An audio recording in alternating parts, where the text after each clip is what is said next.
Good evening. This is CTV News for Thursday, January 23rd. I'm Danielle Irby. And I'm Patricia Vallone. Thank you for joining us. County Executive Angela Alsobrooks was in Annapolis today fighting for school funding, specifically funding for school construction, because the county has a projects backlog totaling $5 billion. Alsobrooks and other Maryland County executives testified before the House Appropriations Committee this afternoon in support of House Bill 1. The bill, known as the Build to Learn Act of 2020, would authorize the Maryland Stadium Authority to issue up to $2.2 billion for public school construction projects. If the bill passes, 18 schools in the county will be renovated over the course of 7 years. This year in Annapolis is all about children and their education, and we know that our kids cannot learn in a building that is too hot when it's warm out or too cold when it's cold out. We want our kids to learn in buildings that are befitting of their dignity. So this is what this is about today. It is about building schools that speak to the dignity of our children and talk about the value of education.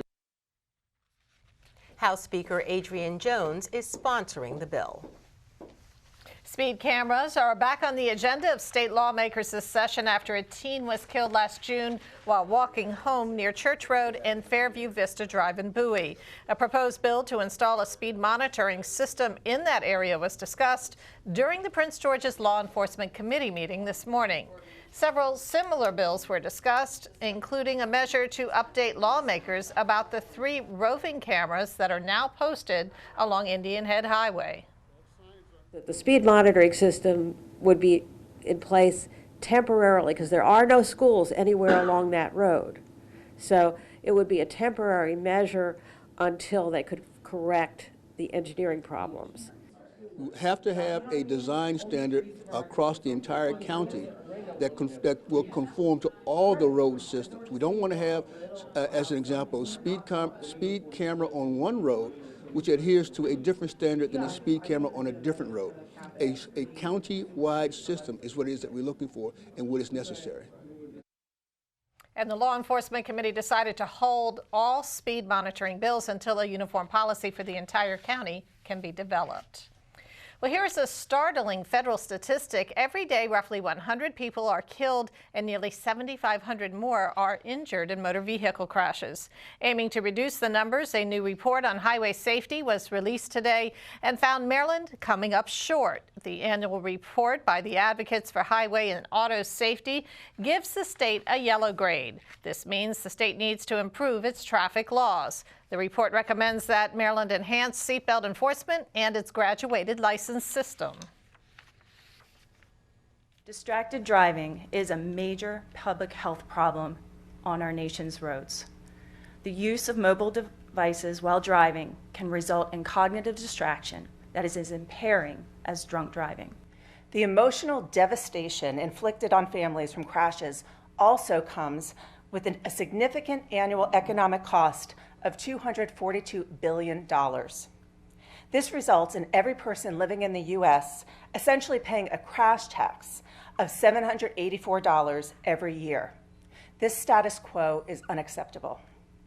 As state legislatures around the country convene, now is the time for attention, activism, and action. And the report also found between 2008 and 2018 that there were more than 5,000 fatalities in Maryland and that the annual economic impact was more than $4 billion. To view the full report, you can log on to saferoads.org. A Prince George's County police officer was hit by a car after responding to a separate multi-vehicle accident in Laurel. The accident occurred around 5:30 this morning at I-97 and Muirkirk Road. Police were on the scene directing traffic. The officer was transported to the hospital with non-life-threatening injuries, and the motorist who struck the officer did remain on the scene.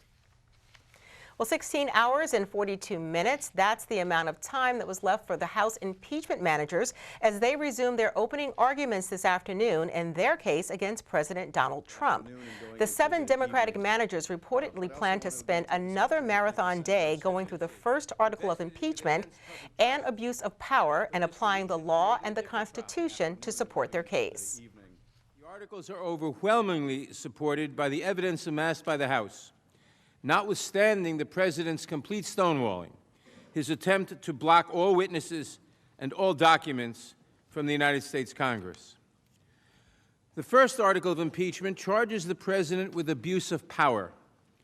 President Trump used the powers of his office to solicit a foreign nation to interfere in our elections for his own personal benefit. Note that the act of solicitation itself, just the ask, constitutes an abuse of power. And as proceedings got underway, President Trump tweeted that Democrats refused a witness trade. The Senate wants to subpoena several administration officials who have knowledge of Trump's phone call with Ukraine, but they say they will not agree to call GOP allies who have nothing to do with the case or the anonymous whistleblower whose tip set off the investigation.